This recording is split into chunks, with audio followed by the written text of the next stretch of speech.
মা, এই পাস্তার প্যাকেটটা তো অনেকদিন হলো বাড়িতে পড়ে আছে। আজকে পাস্তা দিয়ে কিছু রেসিপি বানাও তো। তাহলে চলো, আজ আমি তোমাকে স্পাইসি চিকেন পাস্তা করে খাওয়াবো। তো সবার প্রথমে আমি চিকেনটা ম্যারিনেট করে নিচ্ছি। তার জন্য লাগছে হাফ চামচ লবণ, হাফ চামচ গোলমরিচের গুঁড়ো আর লেবু রস দিয়ে ভালো করে মেখে আমি 15 মিনিটের জন্য ঢাকা দিয়ে রাখলাম। আর কড়াইতে জল গরম করে 2 চামচ দিয়ে দিচ্ছি সাদা তেল, 1 চামচ লবণ দিয়ে পাস্তাগুলো দিয়ে দিলাম সেদ্ধ করার জন্য। তো আমার সেদ্ধ হয়ে গেছে। তারপর কড়াইতে দিয়ে দিলাম তেল, দিচ্ছি রসুন কুচি, আদা কুচি, পেঁয়াজ কুচি দিয়ে হালকা নেড়ে চেড়ে দিয়ে দিলাম ম্যারিনেট করে রাখা চিকেন। তারপর মশলা দিয়ে দিচ্ছি লঙ্কা গুঁড়ো, হলুদ গুঁড়ো, জিরে গুঁড়ো, ধনে গুঁড়ো আর লবণ দিয়ে ভালো করে কষিয়ে নিলাম। তো একটু পরিমাণ মতো জল দিয়ে দিলাম যাতে চিকেনটা সিদ্ধ হয়ে যায়। তো ঢাকনা দিয়ে আমি রেখে দিলাম। তারপর ঢাকনা খুলে দেখো আমার তেলটা ছেড়ে গেছে চিকেনের থেকে।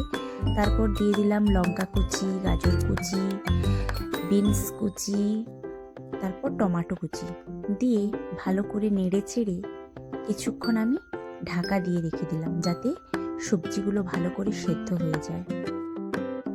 তারপর দিয়ে দিলাম সামান্য গোলমরিচের গুঁড়ো, স্বাদ মতো চিনি আর দিয়ে দিলাম ম্যাগি মশলা।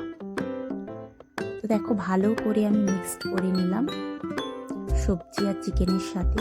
কিছুটা পরিমাণ টমেটো সস দিয়ে দিলাম যাতে খেতে আরো ভালো লাগে। তো তারপর সেদ্ধ করে রাখা পাস্তাগুলো দিয়ে দিলাম, দিয়ে ভালো করে নেড়ে চেড়ে মিক্সড করে নিলাম পাস্তার সঙ্গে সবজি আর চিকেনটা। ওপর থেকে ধনে পাতা কুচি ছড়ালেই রেডি। তো দেখো স্পাইসি চিকেন পাস্তা আমাদের রেডি হয়ে গেছে।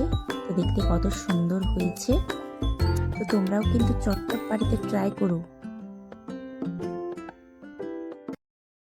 অঞ্জু, খেয়ে বলো পাস্তাটা কেমন হয়েছে।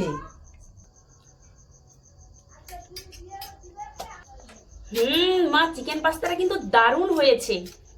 তো বন্ধুরা, মায়ের রেসিপি তোমাদের কেমন লেগেছে অবশ্যই কমেন্ট করে ভালো লাগলে একটা লাইক করবে আর বন্ধুদের সাথে শেয়ার করবে, এইটুকু অনুরোধ রইল। তো আবার আসছি নেক্সট ভিডিও নিয়ে। চলো, টাটা।